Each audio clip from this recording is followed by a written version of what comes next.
Hello everyone, welcome back to Almighty Blues FC, a fan channel for all to see. Welcome again. It's a great episode because it's been a great weekend. So looking forward to it. I hope everyone watching also loved that weekend we had. And of course, as a Chelsea fan, you'd always love it, right? As in if we are top of the table, remain that. And not only that, as in a lot of other games to speak about, but I think we already covered the review of Brentford versus Chelsea. For people who did not check it out, do check it out. The link is below. And I hope you like it. If you do, smash that like button here as well and share the stream so that we have a lot of people joining. Yes, lots to discuss, like I said, because we are here for the Champions League review. Yes, Champions League Matchday 3 is here. And before that, anyone who's watching and wanting to comment, please do subscribe and, of course, press the bell notification icon because we are going to restart a lot more live streams apart from individual videos that you're watching. So, hopefully, you like that as well. And yes, getting into it, of course, it's a Champions League, Champions of Europe. We are back. Of course, cannot brag too much because we didn't do well in the last game. But we have a special panel again. And starting off, of course, with a Chelsea fan in Amaya. Amaya from CFC Chats is back. Amaya, how are you, buddy? Yep, I'm pretty good. Like you said, top of the table. You couldn't get better really as a Chelsea fan. But yep, looking forward to getting back into the Champions League. Yes, absolutely. And Amaya, of course, constant visitor on the channel, on the panel. But yeah, it's been a long time, Amaya. So I know I've not got a chance to speak to you in person for a good while now. But talking about that weekend in particular, right? Again, we cannot talk about lots of things at the beginning, but which was better? Was Chilwell's volley goal better or Edward Mendy's fingertip save of that bicycle kick? It put me in a tough situation, but it has to be Mendy's save, honestly, because I mean that's literally a world class save. We've seen Chilwell score loads of goals. I mean, most of his goals are volleys, aren't they? And he's a fantastic player, but his save was the one that got us the 3 points. Honestly, I mean, I know Chilwell scored the goal, but when you look at it objectively, his save literally guaranteed us the 3 points in the clean sheet. So I would have to say the save, although you've put me in a tough spot there. Well, a difficult question, but yeah, definitely we'll talk about how we kind of utilize, that kind of work that we had, especially in defense in the match that we have in the Champions League. Having said that, let's welcome our second guest, and that is a Manchester United fan. That is Krishna from the Front Three podcast. Back to Almighty Blues FC. Krishna, welcome back. How are you doing, buddy? I'm doing great. Excited to have a chat, discuss with all of you guys. Always have a great Well, time. yes, absolutely great to have Krishna because very rare to find in today's day and age. That's only today actually for a Man United fan being so positive. But yeah, then I have to kind of give you the kudos there. But Krishna, quick question. I know it's kind of question in everyone's mouth, right? Ole in or Ole out for you? Ole out, ole out. I mean, that's something that's changed for me. I'd say over the turn of the new season, but now it's definitely ole out. Wow, wow, interesting, interesting. We do have a few fans in the comments already who are basically Man United fans as well, and of course Chelsea fans as always. But let me big up a few people quickly. And this is Hussam. Hussam, again, this is Football Great Channel. He was there here a couple of weeks ago, and we had great conversations. And we will continue those conversations, of course, with the Liverpool and Manchester United fans again. But yeah, Hussam, big up to you. And of course, Devils United, Maisie is in the house. Again, a Man United fan, kudos to you for turning up because yes, it's not been a great weekend for Man United, but yes, of course, Pranav is here as well, and looking forward to the chat. And he says Krishna the goat. Definitely, I agree. And Dieter always supporting. Big up to you, great Chelsea fan. Yes, and again, everyone watching, do share the stream so that we have more people joining in. And as I say that, let me welcome the third person on the panel. Last but not the least, it's Videep from Football Match Daily. Videep, welcome to Almighty Blues FC. It's been a long while, a long time coming, right, Videep? I've been to Football Match Daily and a great channel, upcoming channel, just like Front Three Podcasts and CFC Chats. Definitely. Again, the links are all below. But Videep, how do you feel about Liverpool doing so well? We're having a great time right now, and I don't want to jinx it, to be honest. We're unbeaten in all competitions so far, but that's all I'm going to say. Actually, another thing I would like to say is that we've got a Ballon d'Or contender in our ranks right now, and I'll leave it at that. Thank you for Wow. asking. Well, I didn't know you were talking about Bobby Firmino being a Ballon d'Or contender, but again, I know that he's getting to the best form of his kind of Liverpool career almost in the last two games. Like he is actually back to his best, I would say. Like for me that is a big deal, right, for Liverpool. Again, apart from Salah, you have Mane and Firmino also doing well, which is as an opposition something which I'm not liking. But again, it is what it is. Let's see how much it lasts this season. But again, Mikhail is in the house and trust the process. People, Ole in absolutely agreed there. Can't disagree with Mikhail. He's a goat in itself. But again, lots to chat about. And before we go to the first section, guys, again, people in the chat, there is a poll out there. So do take that poll, and we will come to the results of the poll towards the end of the stream. And so, should we go to the first section, guys? Okay.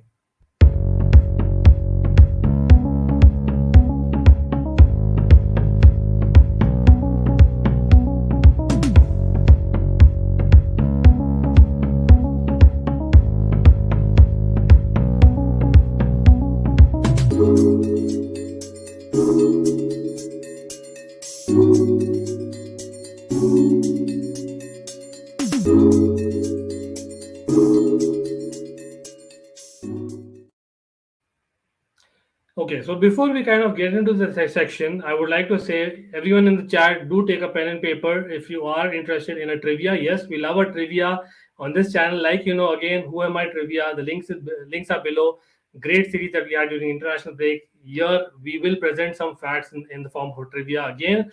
The panel, I can see the faces getting kind of scared, like, hey, I was not expecting this. But again, it's just for fun, right? As an Amaya, starting with you, of course, we are talking about Chelsea. Great hard fought win that we had, I would say, like against Brentford. It was against Brentford away, who have played well against the top teams this season. But and then surprisingly, we went for a 3-5-2, something that I personally did not expect. We did not preview that on the channel. We did mention that we'll probably go more attacking. I'll try and share what we actually played with, and maybe you can go through over what changes you do expect in the game against Malmo that we have, obviously, this midweek. So this is what we played, I think, to begin with versus Brentford, Amaya. So Amaya, again, talking about the personnel, I think if I'm not wrong, I heard Rudiger is training. He has started training, but I think probably it's individual training today. So I'm not sure if he would be very fit to begin. But Pulisic is probably still out, and Thiago Silva should be, hopefully back. So, what changes is something that you are actually definitely expecting against Malmo? I think we're going to see Kepa back for this one. He played the Zenit game as well, if I'm not wrong, right? So I think Kepa is going to be Interesting. in goal for the Malmo one. I mean, I'm not taking anything away from Mendy. Obviously, Mendy's been one of our best players this season, especially off the back of that Brentford game. But I think Kepa will come back for this one. I mean, especially it's a home game for us, right? It's a home against Malmo. So I mean, I don't want to say it, but it's like our easiest fixture of the group stage, I would say, considering Zenit and Juventus are much better sides than Malmo. So I would definitely expect Kepa to be back in goal. And like you said, Okay. Rudiger's back, Thiago Silva's back as well, but I don't think either of them are going to start this one, honestly. But it could be interesting when it comes to midfield. I think Saul might get a look in once again. Because Loftus-Cheek is no more the rotational player. He's literally been one of our best players in the past couple of games. So I think if anything, he should be rested for the Malmo game, and he should play against Norwich on the weekend. So Wow, wow. Great call there, I would say. Because, yeah, Loftus-Cheek, like you pointed out, right? Again, obviously, you see there that he played, started as an attacking midfielder, but again, he was basically the lone pivot at times as well. So he's someone who's really kind of worked hard in the recent games. So I can definitely, buy that. But apart from that, any other changes? I would say this is a bold one, but maybe Lukaku might be benched in this. You can see that he was clear Yeah. need of rest, and he's coming off the back of some poor form, so he might be rested. I'm not too sure whether Tuchel will risk it, but it could be interesting. I think it's a big game for a lot of players, such as Ziyech. Like he's been so poor this season, especially since he got picked up that injury against Villarreal. So if he gets a look in, he has to impress. Kai Havertz has to impress when given the chance. Mason Mount has to impress as well. We keep forgetting that he's actually had a really poor start to the season considering his standards. So it's interesting to see who Tuchel will put out, but I can definitely see some surprises there, in my opinion. I think Saul will get a look in. I said Kepa will get a look in. I don't think Rudiger will get risked. I think probably Malang Sarr will keep his place. Yeah, he did well. Personally, I wouldn't change the back three, if I'm being very honest. And then Alonso will Interesting. probably slot in at left wing back instead of Chilwell. We could have Reece James starting depending on his fitness. But yeah, I expect a lot of changes. I wouldn't say, I mean, Yes. I wouldn't say 11 changes, but like easily 8 or 9 changes, yeah, at the very Wow, least. wow. So basically, apart from the back three, you kind of, are suggesting that most of them will be Yeah. changed. But as in, I kind of buy that. But again, like, the fact about Ziyech you mentioned, like Ziyech, he has missed training sessions due to headache. So I don't know whether it's an illness. Let's hope that he's good, or whether it's kind of in between the lines. We got to read something there. Like, I mentioned in my review as well. Like, that was kind of strange in the post-match interview that again Tuchel gave. But again, people in the chat, what do you think will happen in terms of the starting lineup for Chelsea? Again, I'll come to the other panel, because again, it'll be interesting from an opposition point of view, because I have definitely heard from a lot of opposition fans that they are not impressed with Chelsea. And again, only attacking football is something that you expect from a European champion kind of team. But at the end of the day, it is Chelsea DNA, as in the way we play is something that we know that we're going to be scoring 4-5 goals. But quickly, Videep, say against Malmo, right? For example, I know Liverpool scored those many goals that they did over the weekend, but for Chelsea, is it something that a Malmo game should be used more like a training exercise to score more goals, or basically just make sure about the position in the group, because we lost to Juve after all, and we need the top spot? During the Euros, on one of the videos I came on, I said that the 2010s was a decade of attacking football, and the 2020s is a decade where defensive football wins you titles now. So I wouldn't expect Chelsea winning the 2020 Champions League was just the start for the defensive titles to begin. So, and I look at Chelsea as a very defensive team, and it's not something to be shy of.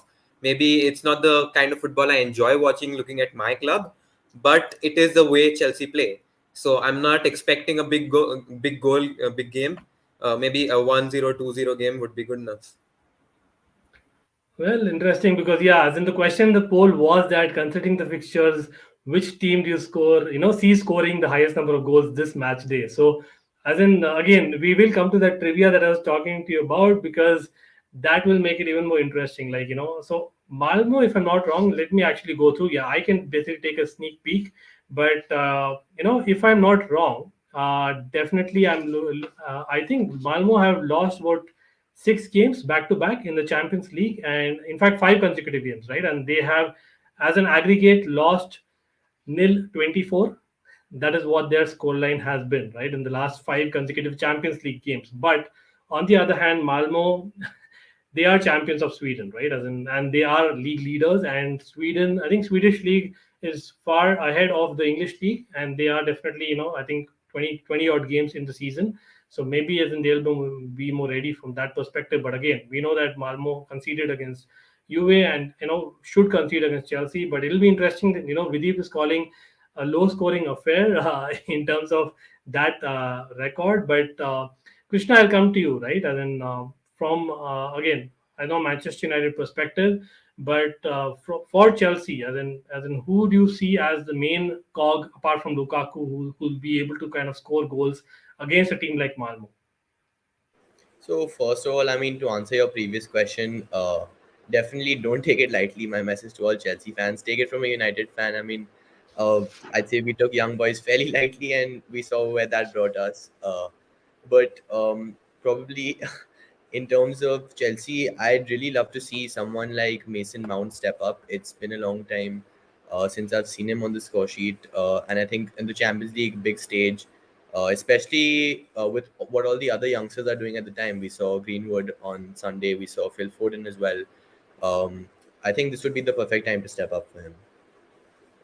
Well, yeah, then definitely I agree there, because I think this is a game where, and then slightly, contradicting to what say Amaya said, I would actually play some of the first teamers just to kind of get that flow going and get that confidence going, because this is a game where we can really capitalize the situation. In fact, 2 back-to-back games against Malmo in the Champions League, right?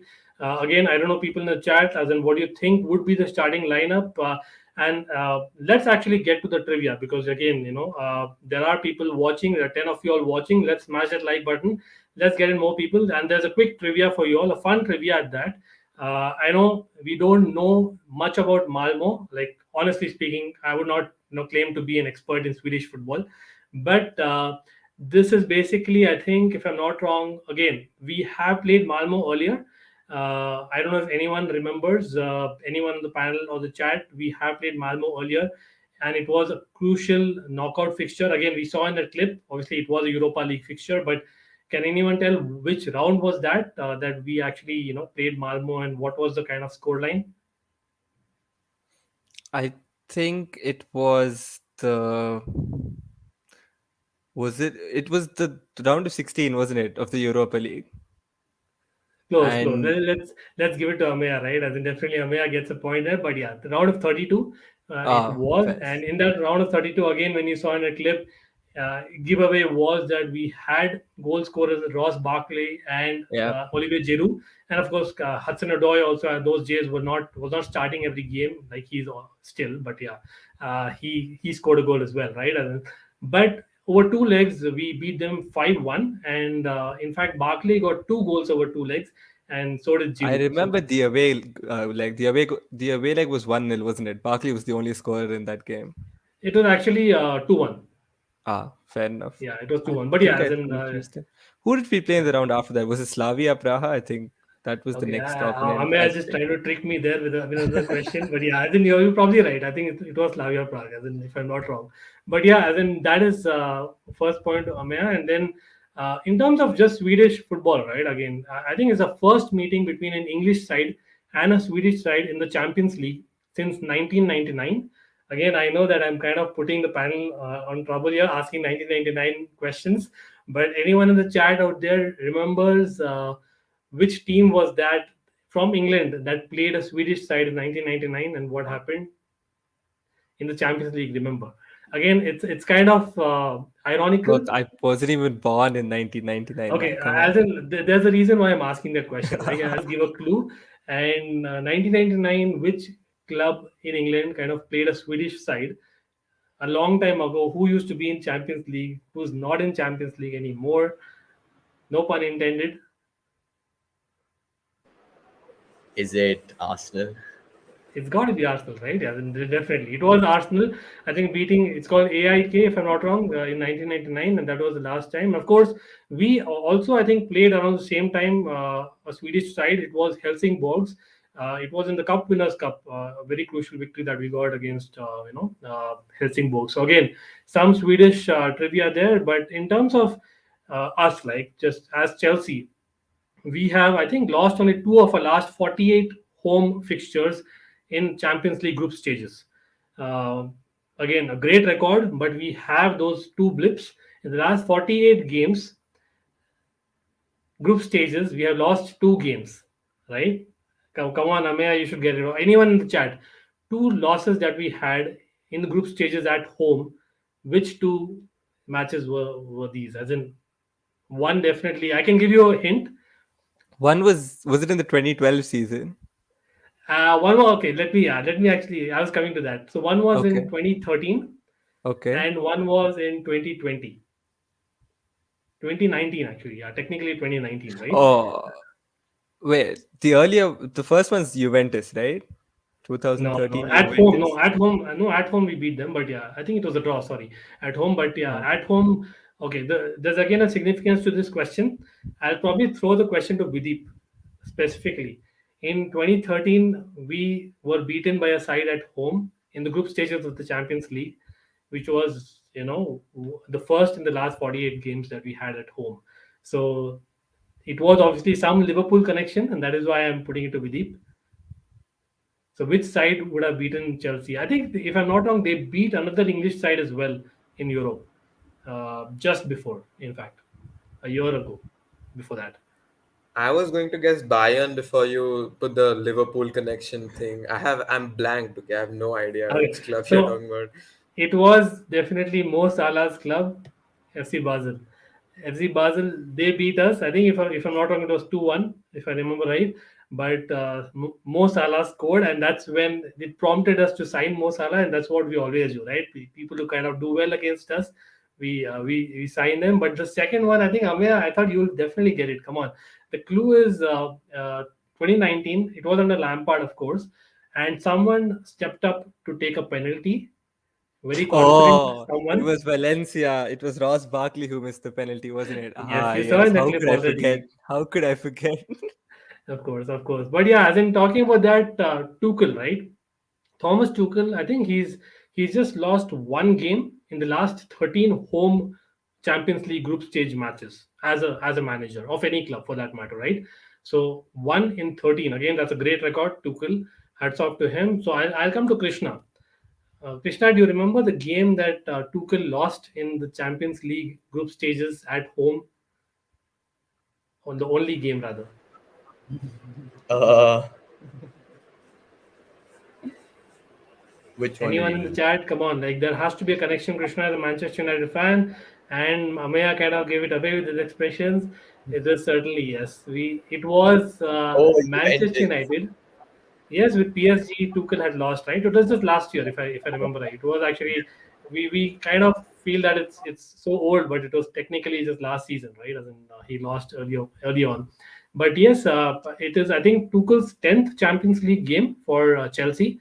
I know we won the Champions League and all that, but just think about it. It's just the 10th Champions League game, and we've been so precise, and we've conceded only 3 goals, I think, under Tuchel in those 10 Champions League games. So again, anyone in the panel or chat, yes, I think definitely just Viola. He was at PSG when he had lost to the United team, not to Chelsea. We haven't played them, but yeah, that's something that Tuchel would not want to remember. But yeah, talking about the 3 goals that Tuchel's team conceded, right? As in Chelsea conceded in the 10 games that we have played, or rather, I think this is his 10th game. And if we do not concede in this game as well, Tuchel will be equaling the record of 2 other managers in world football ever, who have basically just conceded 3 in their first 10 Champions League games with a certain club. Any guesses? Which 2 managers are we talking about? Which 2 teams are we talking about in the past who just conceded 10, rather 3 goals in the first 10 games that they played in the Champions League? Could you give us a clue? Is it recent by any chance? Oh yeah, Or as in again, there is a connection to it. Definitely, there's a connection. At least one of them has managed 2 of the 3 clubs that the panel is from. it's Jose Mourinho, isn't it? It's got to be. Come on, defensive formation, the Jose Mourinho. But surprisingly, it was a Real Madrid team that Oh, conceded so less. So Real Madrid, they just conceded 3, and I think the second is the connection was Real Madrid itself. The second Zidane. is Fabio Oh, Capello, okay. Okay. but with Milan in the past, right? But yeah, fair enough. And I think just Viola got it, Jose Mourinho. As in that was as in expected, but yeah, well done, just Viola. But yeah, as in I think I'll go for a last quick question. I know too much of trivia, but this is an interesting one. Like again, it connects the game that's happening this midweek of Chelsea. Now there are okay. Let's name 3 players, the 3 top scorers in the Champions League or other in Europe. 3 top scorers in Europe in the last couple of years with non-penalty goals only counted. Right. So penalty merchants, please stay away in this question. But it's got to be One of them three. is Mane. Mane, you think so? Let's see. Let's see. So Yeah. three. I'll repeat that. In the last couple of years, the 3 top scorers in European competitions, right, with only non-penalty goals being counted, the top 3. So just Champions League or It could be Europa League, Champions League, anything. Okay, okay. then it's I not think one Mane. has to be Lewandowski. Yeah, Haaland. I absolutely. He's top. Haaland. Haaland, yes, he's second. And who's the third? Again, Messi? there is a connection. Do I And then have? that's why, see, that is why I mentioned non-penalty goals. Penalty merchants, sorry, Messi, but yeah, it's a goat. And then I know Messi fans are in chat and they'll be like, oh my God. Again, people comment who's the third top scorer non-penalty goals in the last 2 years in whole of Europe.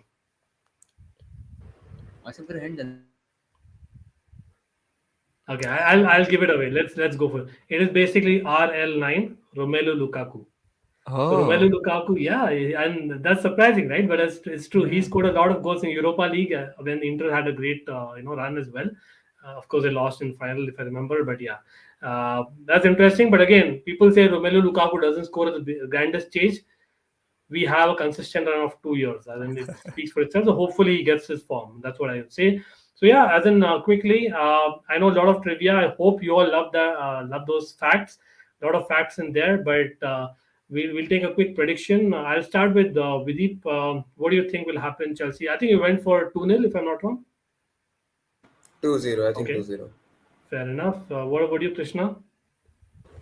I'd probably say 2-0 as well. I mean, I'd expect them to keep a clean sheet. So yeah. Okay, and Amaya? I'll go 3-0. I think we'll win 3-0. Wow. So basically, you're just saying that we're equaling what Malmo has done with the other teams. But yeah, then fair enough. Definitely, it's about those changes that you mentioned as well. And probably they'll not be having that kind of chemistry. And we shouldn't underestimate, like Krishna said as well. Like, Malmo, they are Swedish champions after all. But yeah, a lot of talk there. Hopefully, we have a great game. And of course, there are other matches and other clubs that we need to talk about this particular game week. So, what do you think? We should go to the next section, guys.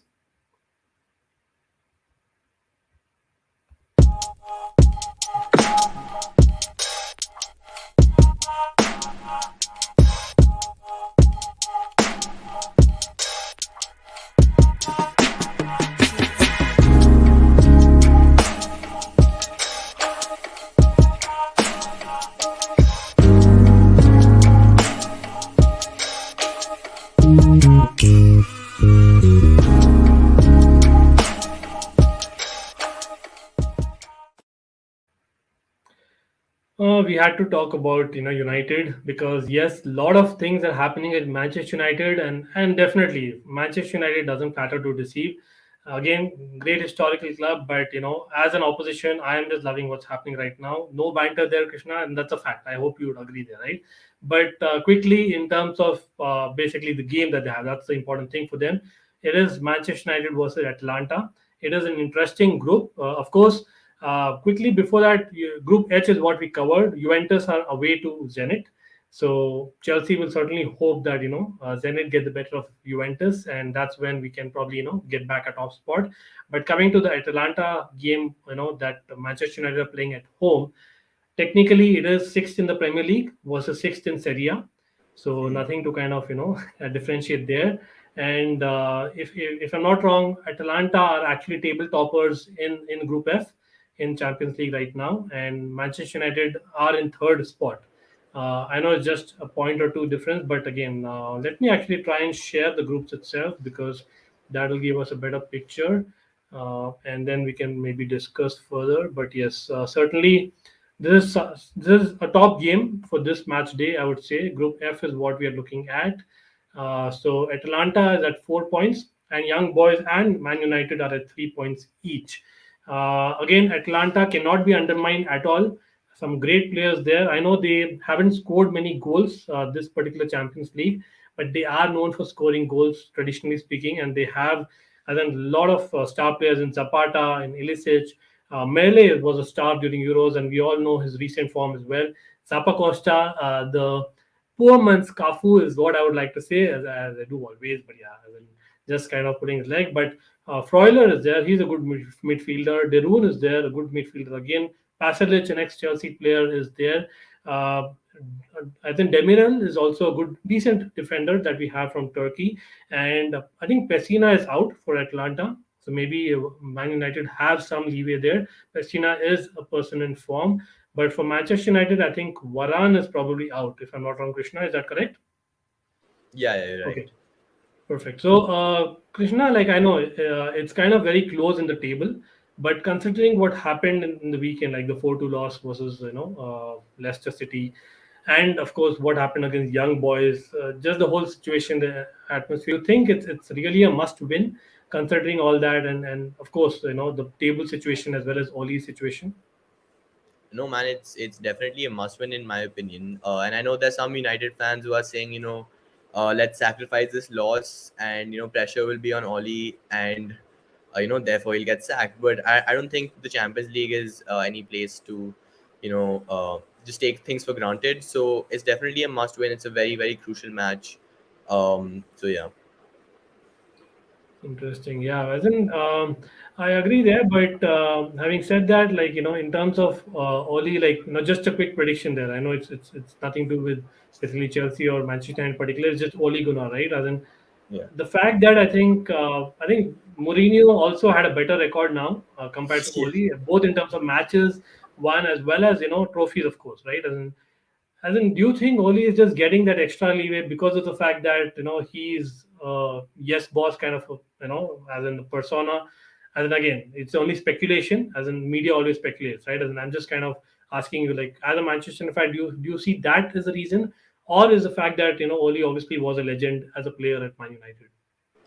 Yeah, so definitely your first point was spot on. I mean, Jose also got us trophies, in fact, but Oli hasn't done anything, in fact. So you're right. I think the fact that he's a club legend, all these pundits, Neville, Roy Keane, they always you never see them really go all out on him, even though he's doing very bad. So I think a huge reason is because he's a club legend basically, and he does have all the backing from the board because of that as well. Yeah, fair enough. Obviously, some Lampard vibes as Chelsea fans we can already feel. But like just Vayala said, Ole Gunnar is what we would say as an opposition fan for now. And is Ole a club legend or club hero? I would definitely put him as a legend bracket. Like again, as an opposition as well, I'm saying because I think the goals that he scored, trust me, like as a super sub of the true order. But not only that, he scored a lot of other goals and the importance of goals. Right, that's the key for Ole. Like I would actually put him there. Krishna, quick comment. Like, do you agree with that or no? I mean, that's the thing I'd argue with. As a player, of course, he's a club Yeah, legend, but when he of leaves the course. club, I don't know what state he'll be at, in terms of the fans' opinions. Okay, so I think the image is going to take a hit, is what you're saying. But yeah, Yeah. coming to Videep, again, as an opposition fan, Videep, I know talking about Manchester United as a Liverpool fan, I think this is probably the best time for you. So cash it in. But yeah, quickly again, I know that one of the points when Mourinho was the manager of Manchester United, even Van Gaal, when he was manager of Manchester United, was the fact that they didn't have a way of play, the way that Manchester United played, right, over the years in terms of just those wingers playing well and just those free flowing attacking kind of quick passes is what they used to have, right? But with Ole, like do you really see any kind of pattern there? Is there something that is being worked upon, or is it still just individual quality? Like, don't you see that as being probably a really unfair point when it comes to other managers versus Ole? So we've I mean it's come to a pattern right now that Ole gets a few bad results, then he comes under pressure, and then he suddenly gets a few good results, and then all of Manchester United's fandoms back supporting him, and we've seen this quite a few times now under Ole. And while you've been talking about it, I wouldn't cash anything in yet. We play them on the weekend after the Champions League game, Yes. and it is at Old Trafford. So I wouldn't. I mean, Cristiano Ronaldo is out for revenge. The whole team's out for revenge. And personally speaking, I do not like a mad Cristiano Ronaldo. So I would hold on to that. But personally speaking about Ole, I think as opposition fans, we all love him. There's no tactics. There's just individual qualities that's saving them on several occasions there, to be blunt. But as if I wanted to sympathize with Krishna there, I would probably want a better, more experienced manager who had more tactical feasibility available. So yeah, that's my take on Ole's Interesting, managerial interesting. style. And yeah, you mentioned about Old Trafford, but the fact that now Man United have also lost their away record, like that's something like I don't know, it's a huge blip for them. I know that it was a fantastic record, like have to give Krishna and Man United fans there. But coming to Ameya, I know that Ameya writes a lot. Like for people who don't know, he is basically one of the persons who kind of writes articles and he knows his stuff inside out. So Ameya, just talking about basically the results, right? I know that Manchester United owners, this is the topic of discussion from years together, the Glazers. So, do you really see Glazers actually really being bothered by the results, or as long as basically they are getting their profit, loss kind of balanced out? they are good. Like, what do you see? And do you see that being continued this season, or do you see basically this Atalanta game, or maybe the run that Man United is having now? They have a run of fixtures like Vidip touched upon. Like, is it something that Ole will change something, or you think the Glazers will just let him be for the sake of it? Because at the end of the day, Man United is a business as well, right?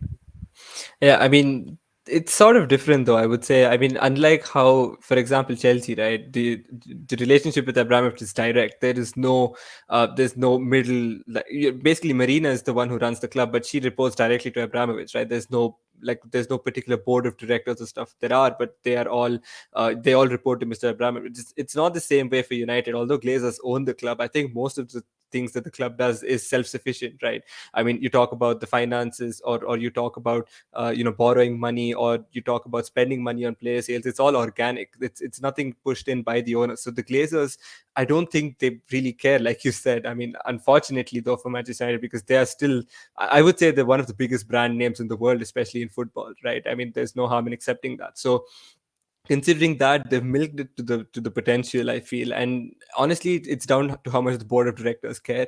And I still think some things will change though, especially with the tough run of fixtures, although it would make no sense relieving Ole of his duties right now in the midst of tough fixtures, because the new manager is just going to have it that much tougher for him. So personally, they're in a very difficult situation, but I think they're going to back him for now, at least for a bit. And hopefully he gets a result against Liverpool. I mean, no offense to the Liverpool fan here. I'm sorry about that, but I mean, I just want him to get more time, because, like you said, right, he's with all due respect, I've been saying this for more than a year. One of my best mates is actually a United fan in real life, and I kept saying to him, you know what, Ole isn't it, but then he kept saying no. I mean, he's I mean, to be fair to him, he has actually sort of turned around the club a lot more. The players that he signed are futuristic. They're not system based per se, because Antonio Conte, for example, he's one who started to replace Ole. If Ole does get sacked, he's one who just buys system players all the time. But then what Ole's done, he's brought in players who are not particularly just to his system. They're players that can be used in any system, and he's brought youngsters as well, more importantly. So fair play. But I think we can all accept that Ole isn't tactically there. So it's going to be interesting to see what the Glazers do, coming back to your original question. But honestly, it's more down to the board and to the people who look after the club, and it's not directly related to the Glazers in any way. At least that's my opinion. But if a consistent run of bad form continues, then it's going to obviously show in the financials as well for them, right? They're going to notice that the finances aren't how as good as they used to be earlier, and that's when they're going to start caring. So it could be a little late, but I think if the bad form does continue, and especially if they're out of the Champions League spot, for example, I think that's when they're going to really face the financial difficulty. So I think that's when they'll probably sack Ole. Well, let's see what happens. But yes, let's get back to the game, because then we are having a game. Manchester United was Atalanta. So Krishna, one aspect like I noticed, like again as an opposition fan, is like Manchester United. No matter how much we criticize Ole's and non-tactics, so as to speak, they defended well, and they defended for the lives, very well. Like they were really solid in terms of defense. And as whenever Chelsea played Manchester United, it was very difficult to break Manchester United very, very clearly. But last few games, I think they've been conceding. So would you change something majorly at the back, Krishna, like against Atlanta? So I mean, as we know, Atlanta are a team that don't really sit back; they prefer to attack. So I'd say our centre backs would really have to step up. So we all know that Varane is out, so that's like, first of all, that's a huge blow to us. So I'll be honest, I don't think we'll keep a clean sheet. So um, the possible centre back pairing I'd see is Lindelof and Maguire only. No changes from the previous match. Maguire, he sometimes steps up, sometimes doesn't. We saw what happened in the last match, but I expect them to play well. I really do, and I hope they do. Interesting. For me, definitely, there has to be some major change, because, like, one of the aspects is, like, again, we're talking about what may happen, but if Ole goes, and we covered it in a recent stream as well, like, if there's some other new manager coming in, he'll probably get in a new team as well, right? And that's where Yeah. the defensive structure will change. That's something that probably Man United needs, really, like, because it's not about just individual quality, about going and scoring more goals, and that may happen basically for a good chunk of games, but not the entire season, right? Like, you said as well.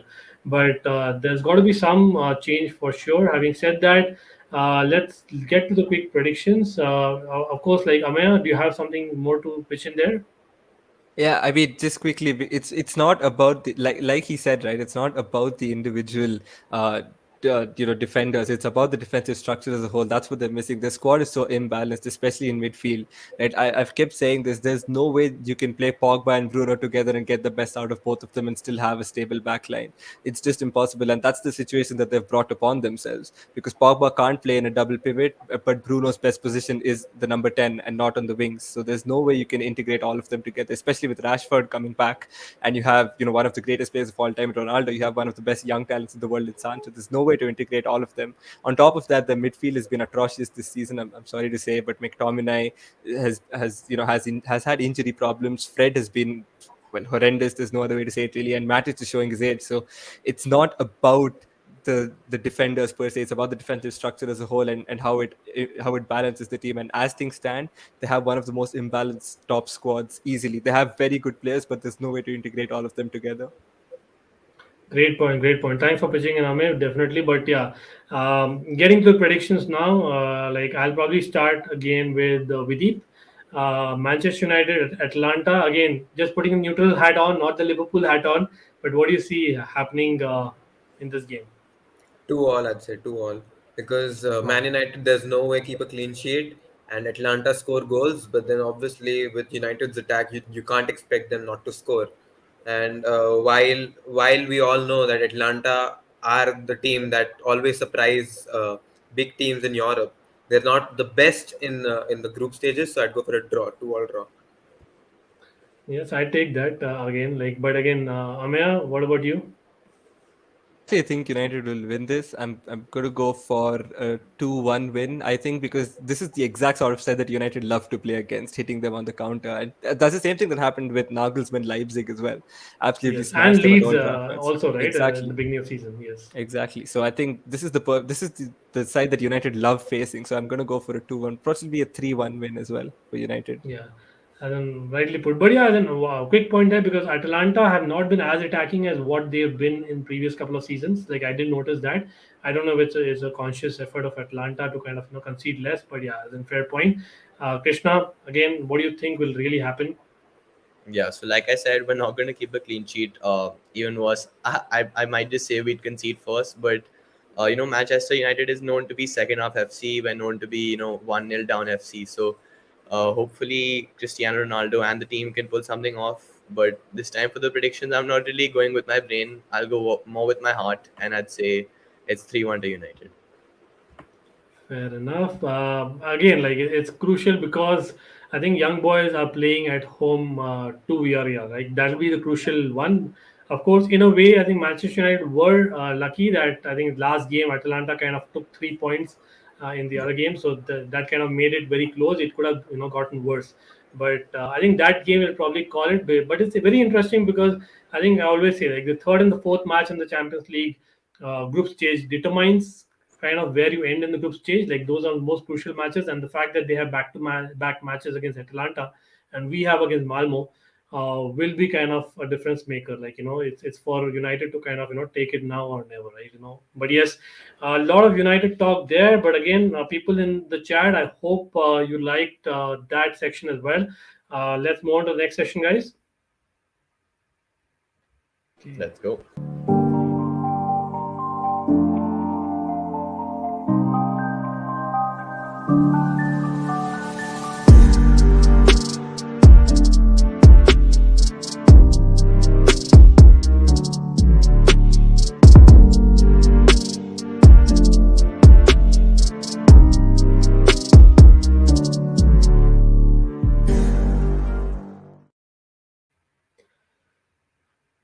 Pains me to say it, but Liverpool are unbeaten this season. That's a fact. Videep, congratulations for that, but it's not going to continue. Is what I can predict quickly because it is Atletico Madrid, the nemesis, like we saw in a clip as well for Liverpool, and it is basically one tie that I know, as a matter of fact, a lot of Liverpool fans across the world I'm not very comfortable with. Those memories. I think if I'm not wrong, Liverpool were eliminated in the Europa League back in 2010 against Atletico, and obviously the recent Champions League after they were defending their crown. So that's something that they can never forget. But it'll be interesting because I think Luis Suarez is someone that I think, obviously being a ex-Liverpool great, uh, was on the losing side, I think, against Barcelona when I think Liverpool beat them 4-0, and then probably Atletico getting the better of Liverpool. So something's got to give, like one of those games.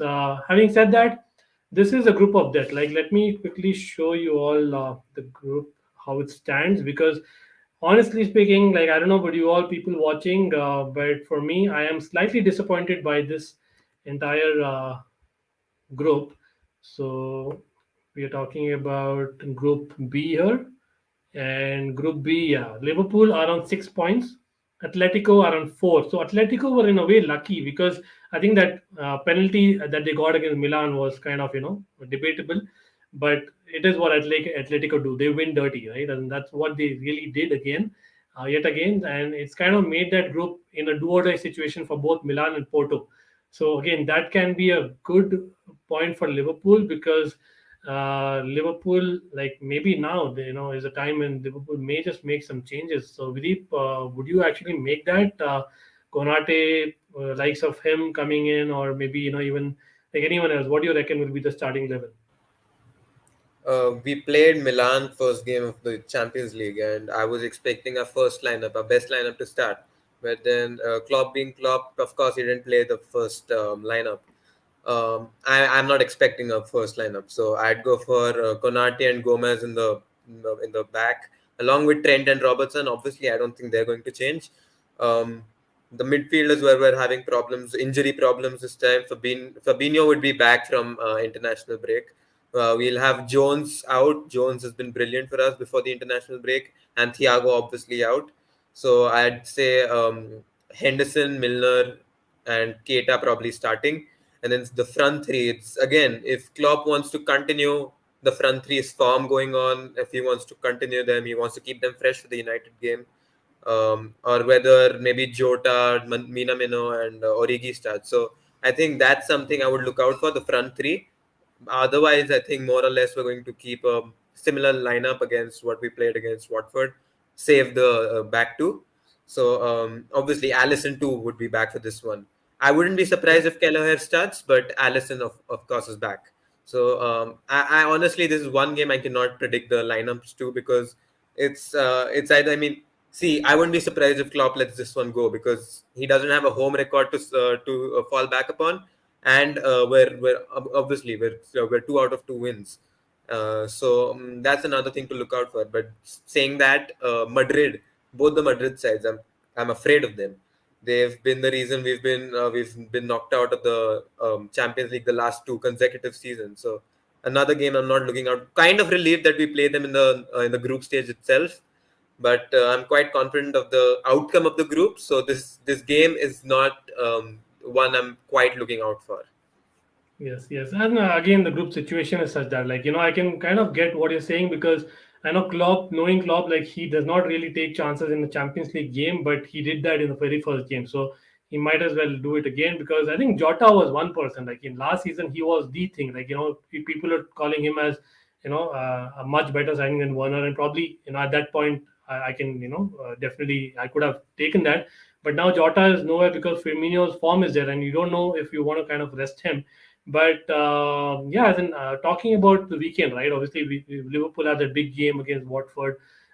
They scored 5 goals. Atletico, on the other hand, if I'm not wrong, they did not play. So they are kind of having like a long kind of a break. Of course, there was an international break, and they have not played. They, I think, played one game less in La Liga compared to most of the teams. But they are still kind of, I think, on fourth position, equal in points with Real Madrid. I know they did not kind of start the season greatly, and they've not kind of performed very well. I think in Champions League in the last year or so, when we played against them, they were not really what Atletico really is, right? But still, like Amaya, like for you, like which is that Atletico player who can really kind of turn up? As in, I'm not sure if you've really watched the La Liga most recently, but I know Griezmann has not had a great start, but he's scoring goals for fun for France, right? So what do you think? Like Atletico, which are the players who will be the standout players in this time? Yeah, I'm not gonna lie to you. I don't enjoy watching La Liga too much. Mainly, I mean, I just don't know for some reason. I don't know if you can call it agenda or what, but I love watching Bundesliga and Serie A and the Premier League, but the French League and La Liga for some reason. I just don't enjoy it. But yeah, I think Atletico Madrid have some really good players in their ranks. Of course, you know, Joao Felix is one who has failed to live up to his expectations, and I mean, the player who he was signed to replace has gone to another club and come back and has replaced him in the starting lineup again. So it's it's a very interesting situation. But Suarez, I think, is a very good striker. Personally, for me, he was the best striker of the past decade when he was at Liverpool and at Barcelona as well.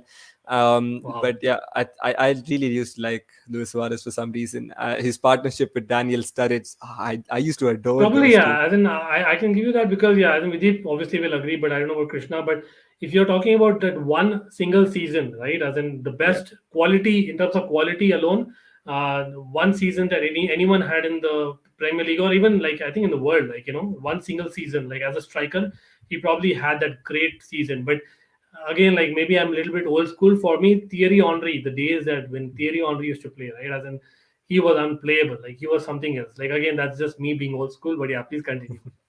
But yeah, I think Suarez is one. I mean, I know he's pretty washed now, I think, as they say on FT, but he's still a good player. And one player who I actually really like from Atletico Madrid is Marcos Llorente. I think he's really Yeah. underrated. He's always puts in a shift, plays at right midfield slash right wing back. I think that's where he's played initially midfield, but he offers a lot of threats. So I think Atletico, I mean, it's really hard to say.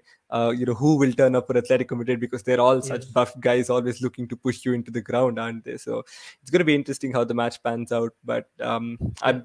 I mean, if we are predicting, I think Liverpool are going to edge this. If I'm being honest, I think Atletico have been really poor this season, like you Okay. said, and it's going to be interesting to see. Though I think Rodrigo De Paul has he featured a lot. I'm not following La Liga, but I used to love him last season at when he was at Udinese.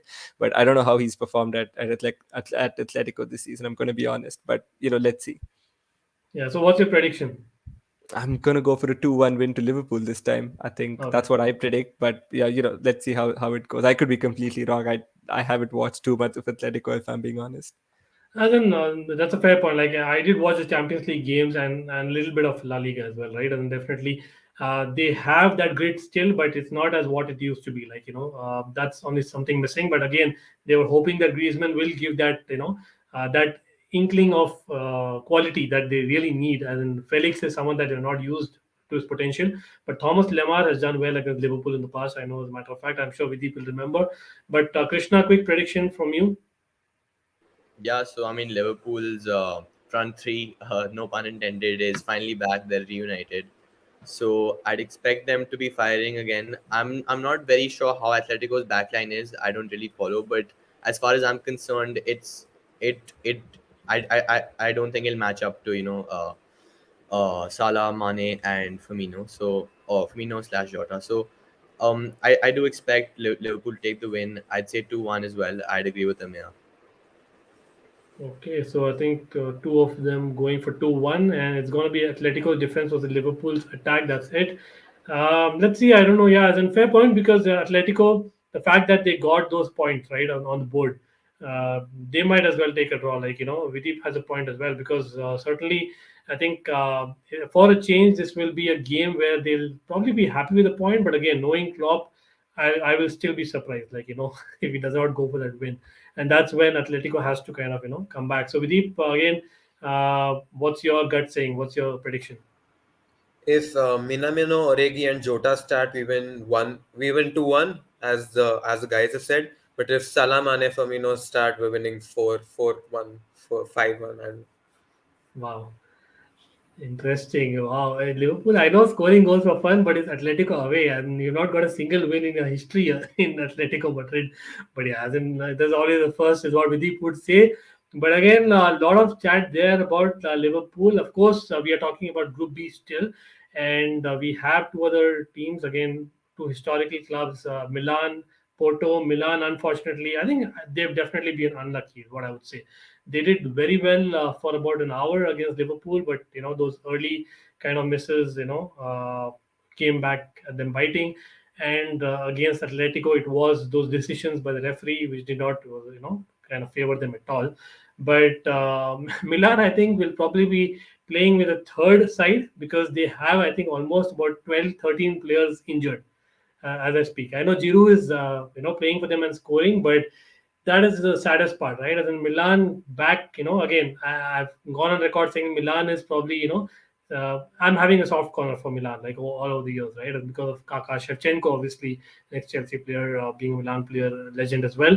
But as in so many players missing, I know they're away at Porto. Porto lost that game to Liverpool.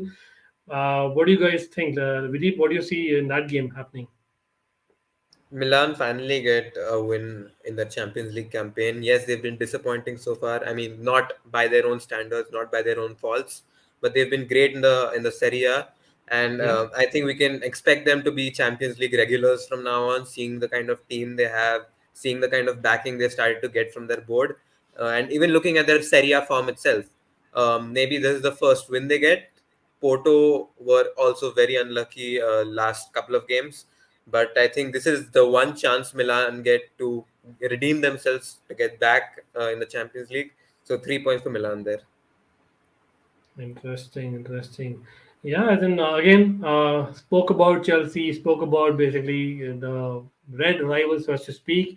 But obviously, there is another club from England participating, and they are right now. Let me actually try and share my screen. This is basically, obviously, I'm referring to the English champions and the runners-up of the Champions League, that is Man City, right? So let me try and share the screen. They are in a soup, like in a way. I know that the performances were great, but Group A again. Amaya, I think Man City are third. Club Brugge have done well. I don't know, like, is there a surprise possible? I think if I'm not wrong, Man City are going away to Club Brugge. Do you see a surprise there? What's your prediction I there? I thought. Oh yeah. Man City are going every club rules. Yeah, you're right. No, I think Man City is gonna come away with the win. I think Pep Guardiola is not gonna. I mean, he's going to underthink this. I think he's trying not to overcomplicate it, and Underthink. he's gonna put out a solid lineup, and I think they're gonna win comfortably. I think it's gonna be like 4-0 or something easily. I mean, if Dieter is still around in the chat, he's gonna have something to say about that. But I think. Exactly. I think Man City will come away with the win with this one, and I think it will still end up being Man City and PSG who qualify from this group. But I think Club Brugge can put up a fight against Leipzig for that Europa League spot, so that could get interesting later on. Yes, absolutely. And Club Brugge, again, they've impressed a lot. So, worth a mention, like Lang has been one of their players, definitely very, very impressive. But like you said, like Man City, the quality will kind of, seep through. But I think Leipzig, on the other hand, have conceded a lot of goals, even more than Malmo. Leipzig have conceded, I think, the most goals this Champions League. But again, they do score a lot of goals as well. Krishna, you see Paris, Saint Germain, doing the job, right? I mean, they should easily qualify in this group now, right? I mean, Paris and Man City should qualify. If they don't, it would honestly be shocking. I honestly can't imagine all the memes, all the jokes that would be made if they don't get past the group stage. So I think that's the bare minimum that both of these clubs should go for. Yeah. That's interesting. But yeah, then certainly, I can see that happening. Man City kind of coming back, and Club Brugge probably going to the Europa League, and what's something that they deserve. Of course, there are a few other ties as well, which are interesting, and we can have a quick prediction there as well. So I think I'll probably start off with obviously Group C, that is Ajax Dortmund. So I think Ajax, Videep, have been probably one of the most impressive teams apart from the big guns, right? Would you see this continuing, Ajax to top the group, or you can see Dortmund kind of getting that form back together and you know coming up with a top in the group?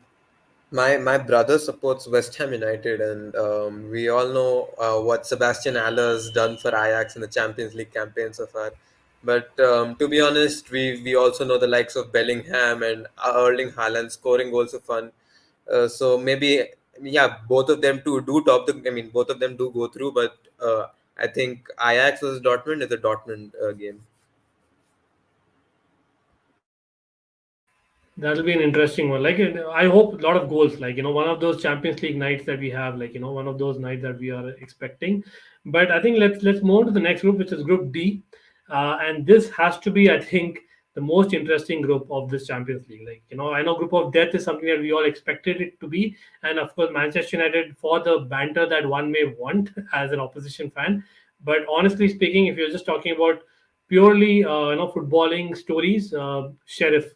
I know it is kind of controversial as well, but Amaya, Sheriff to continue that form, or you think Inter Milan, who have kind of looked very patchy at times. I don't know, like Inter Milan definitely will kind of show the power, right?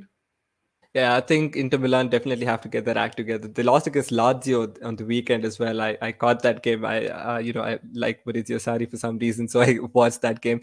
But yeah, I think Inter Milan have struggled this season, so I think they definitely have to get their act together sooner or later. I mean, they missed out last season as well, right? If I'm not wrong, they finished third in the group and missed out on qualification. So I think when you think of Inter Milan, you think of the Jose Mourinho days, right? When he won the treble with the team and those lots. So I think Inter Milan really have to get back to that. And it hasn't helped the fact that their owners are in debt and all that stuff off the pitch. So it's going to affect them. But at the same time, they've had to cope with the loss of Hakimi and Lukaku, who are two of their best players, as well as their manager, who's been replaced by Inzaghi. So I would say they have to start finding form soon if they have to qualify from this group, and I think they do. I mean, hopefully they do, but let's see. I mean, Sheriff, they've really surprised us all, haven't they? I don't think anyone Great expected story, them yeah. to be there. And of course, we have, I think, Shakhtar play Real Madrid. Now, Shakhtar obviously have had one over Real Madrid. I think two over Real Madrid already. I think they beat them in both the legs, I think, in last year's Champions League itself. Again, I don't know if it's too early to call, but Krishna, do you think Real Madrid definitely, getting one over Shakhtar, going by the form? I definitely think Madrid will go over Shakhtar. But talking about Sheriff, if you look at the past in the Champions League, there's always that, I'd say, one underdog team that always makes it through. You had, say, Monaco, you had Ajax, if you could count them in the past few seasons, and that's something that really adds to the charm of the Champions League. When a team like this, say, reaches the quarterfinals, semi-finals, maybe, which is something we all, let's be honest, we love to see it. So I'm personally backing Sheriff in this group and Madrid as well. So I think it's those two for me. Well, interesting. Now let's look at the next one, and obviously the big group for Barcelona fans. Barcelona, yes, you've seen it right, are basically at 0 points, but at the end of the day, they did get a win over the weekend, and I think Ansu Fati coming back, is something which will obviously give them a lot of confidence. So we deep definitely Barcelona will kind of at least get a win, right? As in, like, Dinamo is whom they're playing, right? See, I mean, ever since Messi's gone, I've always said that Barca fans have really nothing to panic except for the manager, to be honest, because they've got a solid team on their ranks. Okay, I've been saying this from the day Messi is left. The kind of quality they've got. I mean, we always saw the likes of Griezmann and Coutinho struggling when Messi was around. But then now that Griezmann's gone, at least Coutinho's got that center stage that he had back at Liverpool. And as a Liverpool fan, I hate looking at Coutinho right now. He did get a really good goal, a consolation goal on the weekend. But with Depay, Partey, Coutinho, Aguero too, all four of these, they can transform this club along with the kind of youngsters they have with Pedri. I don't know how what the agenda with Ricky Puig is, but Barcelona, to be honest, great squad. They can really come out from that post Messi era. And I'm not sure if Ronald Koeman's the manager, but to be honest, I see them qualifying from this group. They're already picking themselves back up. So it's just a slump. They've got nothing to worry about. They do go through this group.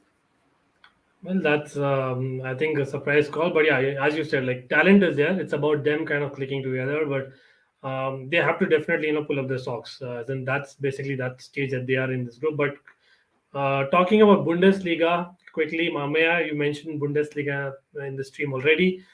Bayern Munich. I know that Benfica had a great result against Barcelona, as in for the history again, but Bayern Munich, I think they literally annihilated Bayer Leverkusen, who were basically their title challengers. Yeah. I have no idea. Like, for sure, like Bayern Munich as an are strong favorites to win the title, right? Again, along with Chelsea, I'm hoping. But yeah, Yeah, agree there, right? 100%. 100%. I mean, you look at the way that they've been playing under Nagelsmann. I think they've scored 52 goals in 12 games in all competitions under Nagelsmann. I think, if I remember correctly, that is ridiculous. I mean, I don't even get those numbers on FIFA when I play, man. It's ridiculous numbers, honestly. And I mean, you couldn't imagine them upgrading on Hans Dieter Flick, and then they've only gone on and got Julian Nagelsmann, who's done a brilliant job. So I think they're definitely one of the favorites. I mean, apart from, of course, we keep joking about City and PSG not ever winning the Champions League, but I think if they want to do it, then Bayern Munich is the side to beat, honestly, because they're going to be the ones who are, I think, could very well at least make the final, in my opinion. But let's see how it goes. But I think it's no debate, really. They're going to top the group, aren't they? They've annihilated everyone. Well, let's see as in what happens. But yeah, I agree with you. Like, Nagelsmann has been, has in one top of a manager, right? As in we could all see that happening. Like, again, like it's just that the transition, a club like Bayern Munich have, like, from players to managers, and that is something that probably, as English clubs also, as in people in the panel agree that as in our clubs need to kind of take from what Bayern Munich does over the years. But yeah, looking forward. Great match day coming up, and hopefully we will get a great weekend as well. Like Vidip, alluded to earlier, we have a great game for two members in the panel here over the weekend, and we will be previewing that and reviewing the Champions League games. As we say that, we have CFCBP in the house. Again, a great channel. Thanks for joining, brother. No problem. And anyone who's late, definitely, feel free to watch the stream. Again, we would be putting timestamps and sections for you to enjoy certain sections that you would love. But and of course, yeah, do subscribe. We will have a lot more content coming up. The more you kind of put in your comments, we will get feedback, and we'll probably go with that. But certainly looking forward to this match day. And as I say that, let's actually give the platform to the panel, because they have spent over an hour. Thanks again, guys, for coming on. But certainly, Amaya, any last words? Feel free to plug in about your work and about your channel, please. Yeah, yeah. This is the part I love the most, don't I? Of course, my name is written there.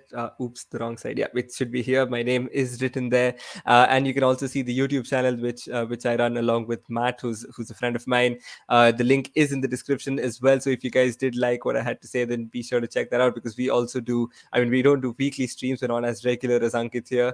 I mean, sorry, daily streams. But then, we do about 3 or 4 a week. We try and keep it consistent. But yep, do check it out if you guys like my content. And great chat, guys. Great to talk with Krishna and Videep as well, and get the rivals' perspective, sort of what's going on in their mind, because it's always good to talk with rival fans, so that we don't live in our own fantasy Chelsea world. But as always, great to talk to you, Ankit. Hopefully, we can be more regular. My bad, I had exams going on, which is why we couldn't arrange it earlier. But I think I'd be more than happy to come on every time you ask me, because I always love talking football, and Ankit is a great guy to talk football too. So yeah, great stream, guys, and hope you guys enjoyed it as well. Yeah, definitely. I agree totally. And again, it's our pleasure to have Ameya back. But yes, Krishna, special mention, because it was a short notice, Krishna, and I know that the Front Three podcast has been on Almighty Blues FC.